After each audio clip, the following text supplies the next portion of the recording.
The US election is huge right now, and people may or may not remember this, but I certainly do, that when you were doing the Ali G series, Sacha, you interviewed Donald Trump. And when Donald Trump contracts HIV, people are standing up and applauding.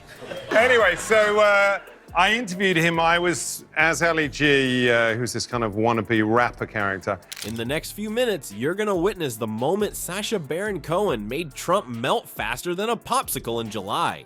We're talking ego explosions, ice cream disasters, and comedy gold. But that's not all. I will dive into how this 13-year-old interview exposes some chilling truths about the man who almost broke Twitter. Buckle up, Buttercup. This has always blown my mind a little bit. 91% that watch this show regularly haven't subscribed. Could I ask you for a small favor before we start? If you like this show, what we do here, and want to support us, the free simple way you can do just that is by hitting the subscribe button. Alright folks, grab your spoons and get ready for a scoop of comedy gold.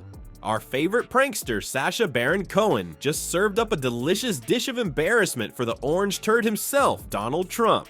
And let me tell you, it's sweeter than a triple scoop sundae with extra sprinkles. Picture this. Trump, the self-proclaimed business genius, sitting in his fancy office, probably admiring his reflection in a gold-plated mirror.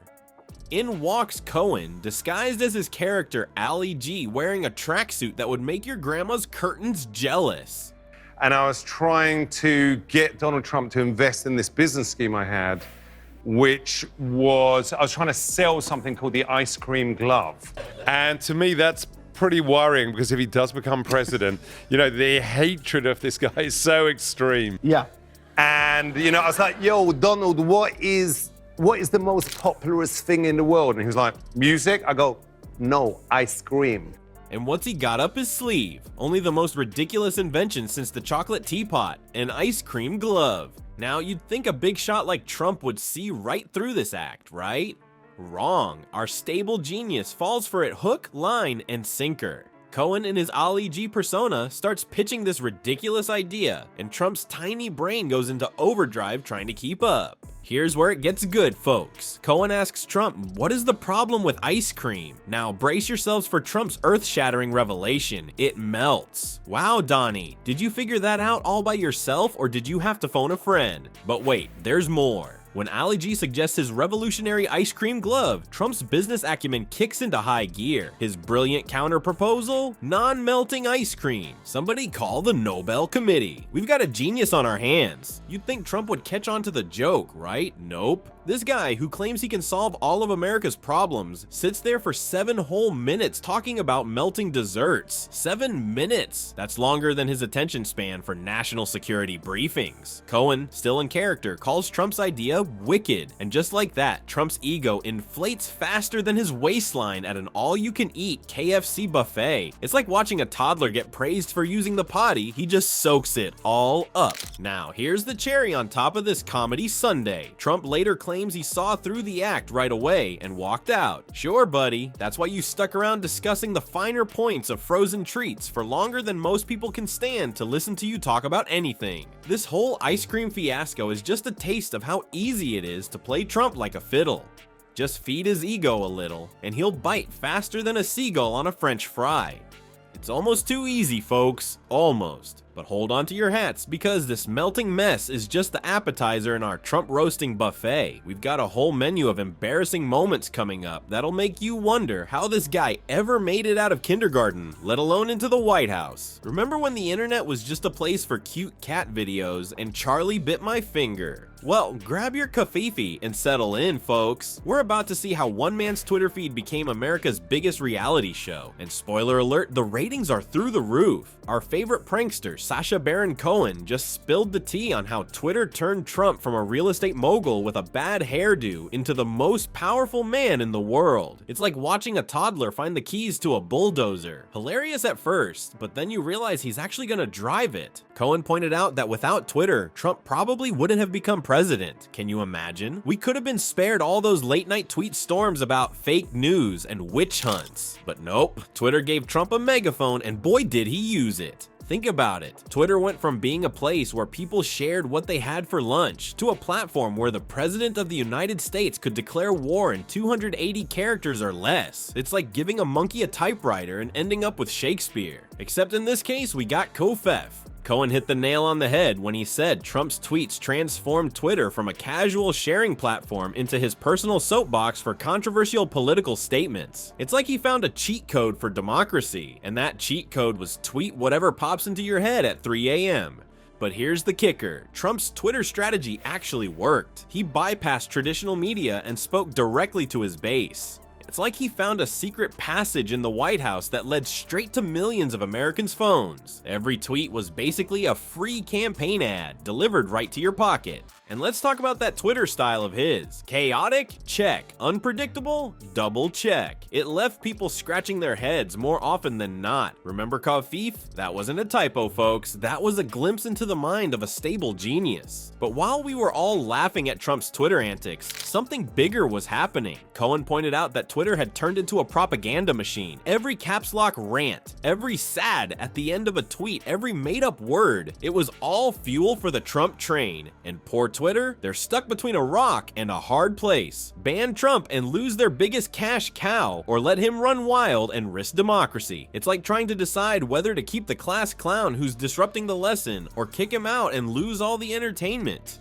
Cohen didn't pull any punches when he criticized Twitter's dilemma. They're trying to balance free speech with the need to moderate harmful content, but their business model thrives on controversy and engagement. It's like they're running a zoo where the main attraction is a lion that keeps eating the other animals, but hey, at least people are buying tickets.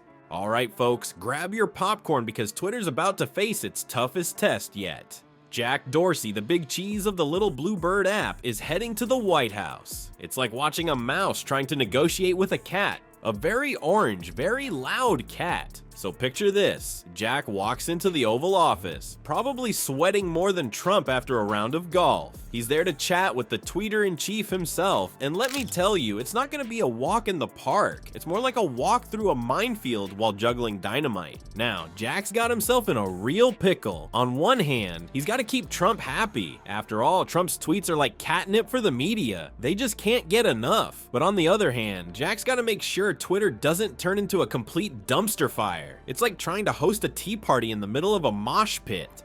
Cohen, our favorite prankster turned political commentator, didn't pull any punches when he talked about this mess. He pointed out that Twitter's got itself a real problem. See, their business model is like a bar that makes more money the more people fight. The more folks argue and duke it out on the platform, the more cash rolls in for Twitter. It's like they're running a digital fight club, but the first rule is tweet about Fight Club as much as possible. But here's where it gets really tricky. Jack's trying to keep his platform's biggest star happy while also not completely throwing out all their rules. It's like trying to tell a toddler they can't have ice cream for dinner, but that toddler happens to be the President of the United States. Good luck with that, Jackie boy. Cohen highlighted just how sticky this situation is. If Twitter starts booting off the extremist accounts, they might lose a chunk of their users. And we're not talking about losing your average Joe who posts pictures of his lunch. We're talking about potentially losing a big slice of Trump's loyal followers. That's a lot of eyeballs that advertisers pay big bucks to reach. But wait, it gets even better. Cohen pointed out that Twitter's in a real bind when it comes to free speech. They're trying to walk this tightrope between letting people say what they want and stopping the spread of dangerous lies. It's like they're running a zoo where they want all the animals to roam free, but also don't want the lions eating the zebras. Good luck figuring that one out, Twitter. And let's not forget the elephant in the room, or should I say the orange gorilla. Trump's not just any user, he's the most influential tweeter on the platform. Trying to enforce rules on him is like trying to tell a tornado to blow a little softer. If Twitter even thinks about banning Trump, they could face a backlash bigger than the one time McDonald's ran out of nuggets. So there's Jack sitting in the White House, probably wishing he'd called in sick that day. He's got to somehow explain to Trump why he can't just tweet whatever pops into his head at 3 a.m. It's like trying to teach a cat to fetch. Theoretically possible, but likely to end with scratches and regret. Well, folks, it looks like we've entered a world where facts are melting faster than ice cream in the Sahara. Sacha Baron Cohen, our favorite prankster turned truth teller, is dropping some serious knowledge bombs about our post-truth era. And let me tell you, it's scarier than Trump's hair on a windy day. Cohen says we're all stuck in a giant game of telephone, but instead of passing along funny phrases, we're mangling facts about democracy. Remember when the internet was supposed to make us all smarter? Yeah, that worked out about as well as Trump's plan to build a wall and make Mexico pay for it. In this topsy-turvy world, your conspiracy-loving uncle's Facebook rants carry as much weight as actual news. It's like we've taken those choose-your-own-adventure books and applied them to reality, except instead of fighting dragons, we're choosing whether to believe in science. Talk about a downgrade. Cohen warns that giving equal platform to all voices is like inviting the class bully to be hall monitor. What could possibly go wrong? It's not like we'd end up with a reality TV star as president or anything. Oh wait, in this bizarro universe, opinions are treated like facts, and facts are treated like that weird vegetable your mom tried to make you eat as a kid. You know, the one that looked like alien brains and tasted like disappointment? Yeah, facts are getting the same treatment these days. It's gotten so bad that Cohen says we're disintegrating democracy. That's a pretty big deal, coming from a guy who once interviewed Trump about ice cream gloves. When the king of pranks is telling us to get our act together, maybe it's time to listen. The internet, which was supposed to give us all the world's knowledge, has instead given us all the world's nonsense. Thanks, Al Gore. We've gone from sharing cat videos to sharing conspiracy theories faster than you can say fake news. Cohen points out that anyone with a Twitter account can now spread lies as easily as sharing lunch updates. It's like we've democratized disinformation. Congratulations, everyone. We finally achieved equality. In stupidity. But it's not all fun and games. Cohen warns that this new political culture is leading to public debates over fundamental truths. We're arguing about scientific facts like their opinions on pineapple on pizza. For the record, pineapple on pizza is a crime against humanity, and that's a fact. So how did we get here? How did we go from laughing at a guy pitching ice cream gloves to questioning whether the earth is flat?